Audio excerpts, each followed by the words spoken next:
Cornell. Yes, ma'am. Jody Rell just allocated thousands of dollars to attach GPS devices to paroled burglars. Over 200 paroled burglars in Connecticut. What kind of, and obviously that's a clear response to what happened in Cheshire. What kind of ways has she responded to crimes in Hartford? Well, I've met with people in Jody Rell's office, Lisa Moody, myself, a person by the name of Andrew Woods, and some other people, and we've tried to put forth the agenda that violence is going on in our community. We have received a lukewarm response from the governor. She sent one of her colleagues down to see what was going on, to her credit, on Vine and Mather Street. Other than that, we have not had a lot of dialogue with Jody Rell's office about tragedy in Hartford, and that's what makes it so hard to believe that one tragedy would get so much of a response from her office when there are other people that are experiencing tragedy every day, most notably and recently the two young men who were shotgunned in the face. That was somewhere in the area of the mansion, I believe. Maybe not far, but in that general, I think, location. But I did not hear a lot of response from the governor's office when these two young men got shot. And I might be wrong about it being in the area of the mansion, but that was a horrific crime so far as I'm concerned, and not a lot of response from the governor's office. Right. Hey, Cornell? Yes. Can I ask, you mentioned institutional racism and classism. Can you comment on that more? Well, when tragedy strikes the elite, when I say elite, I'm talking about people that have titles behind their name, when they live in a prosperous neighborhood, or they have advantages, or the designation an all-American family has been ascribed to them. When tragedy strikes that group, then there seems to be a different standard about how to react to it. And I think that institutional racism and classism in America play a part in the determination of how people are going to react to tragedy or to events. For instance, in New Jersey, those 4 young people off to college were killed execution style, and it was on the front page, I think, for one day, but then Sunday in the Current, on the back page, the last A page, left-hand side down at the bottom, 100 words to talk about how people were mourning 4 black people who were destined to go to college. So they lived in a bad neighborhood, but they overcame those areas and they were about to go to college. Yet, I don't hear a national outcry about something like that. Now, that is not to say that we're taking anything away from what happened in Cheshire, and we grieve with the Pettit family and we think it's horrific, but we still say that, you know, classism and racism play a part in how people look at death and tragedy, and that needs to change, especially as it relates to people of color. Are you mostly concerned about Cornell, you mentioned earlier about the media part of this situation and the way the media hypes up different things. In the 30 or 45 seconds that most of my colleagues here are going to spend on this issue tonight, what do you hope will happen that kind of reverses the trend of media kind of being complicit in this kind of coverage?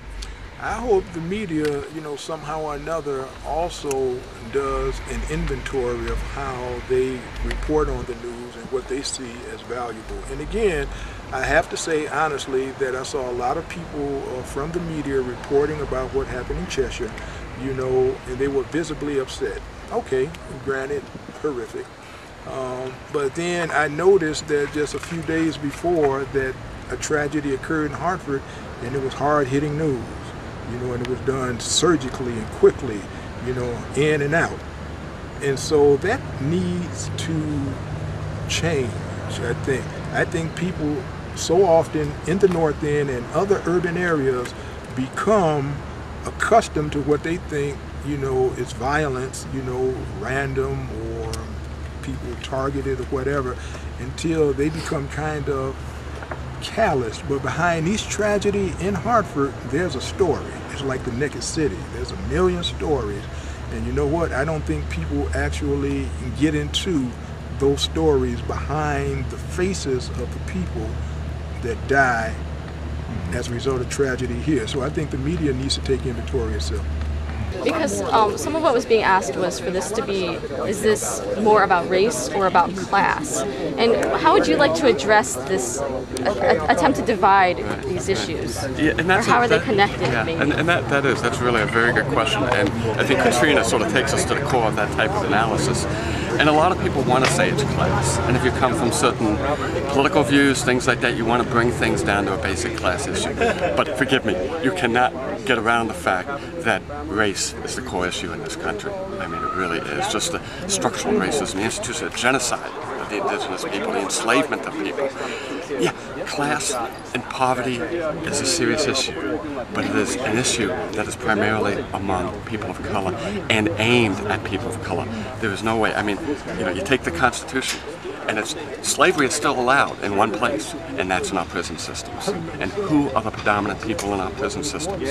Black people, people of color, brown people, indigenous peoples. And so, for me, it's very easy to go to the class issue and sort of look at it across the board, but you just really have to focus on the race, because our policies, everything that leads to class issues, really do stem from a race issue, in my perspective. And what I was hearing somebody mention was about how, you know, now with these GPS bracelets, that for people who are on parole for burglary, how this is going to affect whites and blacks and everybody across the board. Do you find that to be true? Well, I guess my reaction would be that it's going to affect more blacks, and most likely it's going to affect more innocent blacks, because I come back to is a system of justice is not just. It's a racial. It's a system of injustice that's racist, and really, no matter what rules or laws they put in place, the people who have the least power to have access will be the ones who are subjugated by the system. And as it's coming, it's like, I can guarantee you, no matter what, it will still be people. I mean, let me put it this way. We talk about, it just drives me insane, because we talk about, you know, ways to sort of stop this type of violence, ways to sort of ramp up the police system, and the reality is, it just sort of moves away from what the core issues are within our society.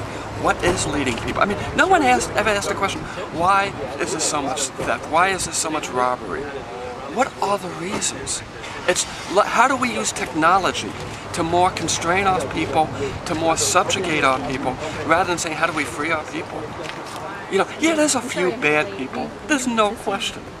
You know, but the reality is most people are good, and most people are just struggling to survive.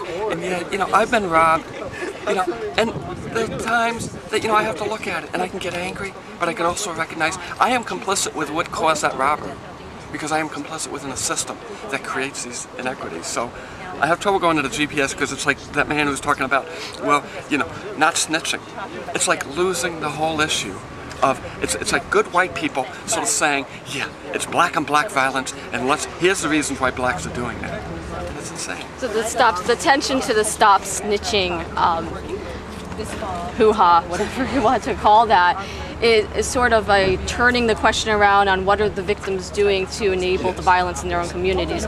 And what you're saying is that you're more interested in the causes of violence in the first place, rather than these sort of band-aid. You know, you have to. You really have to. Yes, I do. Because I'll just look at it. Ever since Reagan, and even before Reagan, this country has taken such a sharp turn to increase its military-industrial complex, to increase the prison systems, and it has.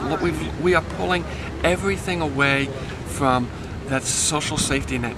Welfare has become a dirty word, and it's a shame. I mean, you look at this, I mean, Hartford, I mean, one of the things that nobody ever, didn't come into this is Hartford's one of the poorest cities in the nation, in the richest state in the nation. But isn't it going to trickle down? I mean... Yeah. Now you guys are getting silly, come on.